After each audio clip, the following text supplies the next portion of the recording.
आज जसं तुम्ही बघू शकता एकदम ऍक्टिव्हिटी वाढलेली आहे आपल्या साईटवरती, कारण आज कोर्टचा मेन काम होणार आहे. म्हणजे आपला जो बेस आहे तो रेडी होणार आहे. तो जो पहिलं लॉट आहे सिमेंटचा तो जस्ट पडला आहे आपल्या इथे. की एक दुःखद घटना पण घडली आजच्या दिवशी की ऋजुताच्या आजी काय झालं की ते बँगलोरला आमच्याकडे पूजेसाठी आलेले. आम्ही नवीन घर घेतलंय हल्लीच, त्यामुळे 20 तारखेला पूजा होती, त्याच्यासाठी सगळे येणार होते. त्या पण आलेल्या आणि इथे येऊन अचानक त्यांची तब्येत खराब झाली. म्हणजे डॉक्टरांचं म्हणणं असं आहे की त्यांना आधीपासूनच त्रास होता, बट ते त्यांनी इग्नोर केलं. आणि त्यांना सगळ्यांनी सांगितलेलं की आता या वयात फिरू नका, बट त्या खूप उत्साही होत्या, त्यांना फिरण्याची खूप इच्छा होती.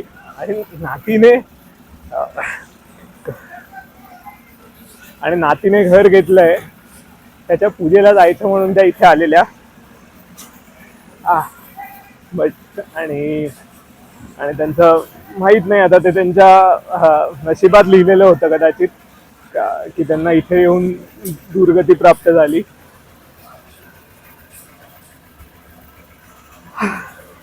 आणि आता सकाळीच त्यांचे आम्ही सगळे अंतिम क्रिया करून आलोय. आणि आता जस्ट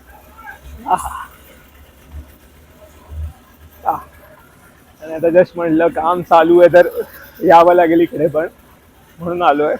ठीक आहे, देव त्यांच्या आत्म्याला शांती देव. आय थिंक आता नाही बोलता येणार जास्ती, मी सांगेन तुम्हाला पुढे थोड्या वेळात अपडेट देतो. ज्या एक एक गोण्या आहेत सिमेंटच्या त्यांचं अनलोडिंगचं काम चालू आहे. अरे दादा एकदम जोशमध्ये आहेत. आणि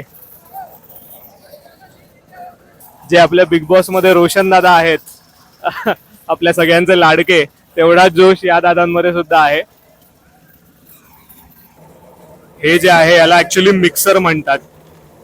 आणि त्याच्यामध्ये पाणी, खडी, माती आणि सिमेंट हे सगळं एकत्र टाकून त्याच्या एका साईडला टाकून मिक्स होतंय सगळं.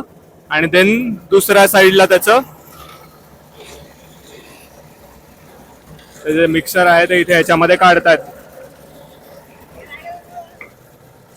आणि देन मग तिकडून हे असं घेऊन जातात सगळं पळवत. अरे आणि देन ते इथे आणून सगळं ओततायत.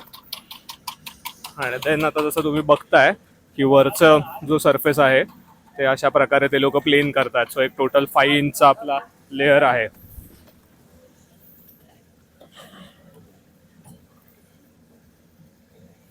जसं की तुम्ही बघू शकता मागे एकदम फुल जोश मध्ये काम चालू आहे. हार्डवर्क आहे हो. म्हणजे आता या ज्या सगळे लोक आले आहेत, म्हणजे असं एका साईडला वाटतं की आपल्यामुळे त्यांना रोजगार मिळाला आहे, बट खूपच म्हणजे हार्डशिप, त्यांचं लाईफ कठीण आहे. मग आता या ज्या बायका आल्या आहेत त्यांची पोरं पण आहेत, ते बघू शकता मागे खेळतायत वगैरे. पूर्ण कोर्टमध्ये त्यांची पळापळ चालली आहे, बट कमवण्यासाठी त्यांना ह्या गोष्टी करायला लागतात. So I have a huge respect for them. पूर्ण आपला हा असा अख्खा बेस एक कोटचा रेडी होणार आहे आजच्या दिवसात. सो आज जिथपर्यंत तुम्हाला ते ग्रे दिसतंय, म्हणजे जिथपर्यंत त्यांनी ही रेती टाकून प्लेन केलंय तिथपर्यंत आज ते लोक करणार आहेत. आणि मग मंडे पासून त्यांचा प्लॅन आहे की त्या साईडचं जे कोर्ट किंवा त्या साईडचा जो एरिया आहे तो मंडे पासून करतील. काय आहे की सामान अदरवाईज जर पूर्ण कोर्ट करायचं झालं असतं एकाच वेळी तर मग सामान अजून बाहेर ठेवायला लागलं असतं कोर्टच्या, आणि मग त्यांना जास्ती कष्ट पडले असते. त्यामुळे मग त्यांनी हे सजेस्ट केलं की आपण तो साईड त्या साईडचा एरिया पहिले यूज करूया मिक्सिंगसाठी, इथलं करून घेऊ आणि मग देन नेक्स्ट मंडेला वगैरे सामान त्या साईडला ठेवून मिक्सिंग वगैरे थोडं त्या बॅक साईडला होईल, त्या बागच्या नारळाच्या झाडा इथे. आणि मग तिथून पुढचं जे उरलेला कोटचा पार्ट आहे तो कम्प्लीट होईल नेक्स्ट मंडेला. ऐसा नाही कम देना गिरेगा. तो त्यांना मी सांगितलं की थोडं मला पण द्या. बॅलन्स करायला लागतोय. इधर डालू.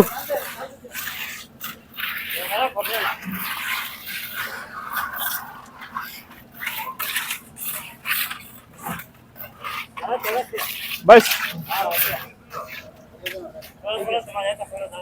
डिफिकल्ट आहे सर, कैसे करते हो आप. तो त्यांना मी सांगितलं की थोडं मला पण द्या. बॅलन्स करायला लागतोय. इधर डालू.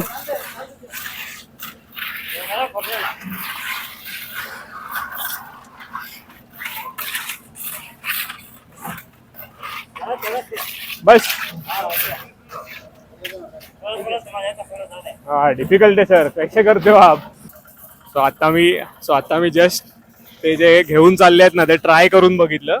भाई खूप डिफिकल्ट आहे, म्हणजे त्याला बॅलन्स करणं नाही. कारण कसं आहे की त्याला एकच चाक आहे, त्यामुळे ते फक्त तुम्हाला उचलून पळायचं नाहीये, ते बॅलन्स करून घेऊन जायचं आहे. असं तुमचा अंगठा असा त्याच्या वरच्या साईडला ठेवायचा आहे की जेणेकरून ते इकडे तिकडे व्हायला नको. आणि ते आतलं सिमेंट जे आहे त्याचं वॉवल होतं, त्यामुळे खूप डिफिकल्ट आहे. म्हणजे असं मला बघताना वाटलं की ते खूप इझी असेल किंवा जस्ट घेऊन जातात ढकलत ढकलत. खरंच यांच्यासाठी मला खूप रिस्पेक्ट आहे. हे जे करतायत आपलं आज जे काही आपण आहोत, आजूबाजूला जे काही आपण बनवलंय ते अशाच लोकांमुळे आहे जे ऍक्च्युअल ग्राउंडवरती येऊन काम करतायत. त्यामुळे I have a huge respect for them. So जिथे कुठे तुम्हाला त्यांना रिस्पेक्ट दाखवता येईल, जिथे कुठे तुम्हाला त्यांना थँक्यू म्हणता येईल, नक्की जाऊन ते करा. खरंच म्हणजे खूप डिफिकल्ट वर्क आहे. जे काम करत होते सध्या ते माझा व्हिडिओ घेत आहेत. आम्ही जागा एक्सचेंज केली आहे.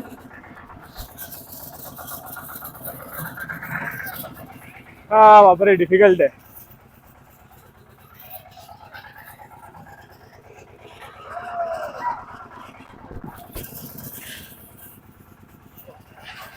ते कसं आहे म्हटलं हे कोल्ड पण स्वतः बनवल्याशिवाय करणार नाही की किती एफर्ट्स आहेत यामध्ये, म्हणून म्हटलं हे काम पण करून बघूयात. घालते आता रुजुदा घरी जाऊन शिव्या घालते, सगळं खराब झालंय, पॅन्ट शर्ट सगळीकडे सिमेंट लागलंय. घालते आज रुजुदा घरी जाऊन शिव्या, बायकोच्या शिव्या, यापासून कोणी नाही वाचलंय. सो फायनली इलेक्ट्रिसिटी आल्यामुळे हे पॉलिशिंगचं काम चालू झालेलं आहे.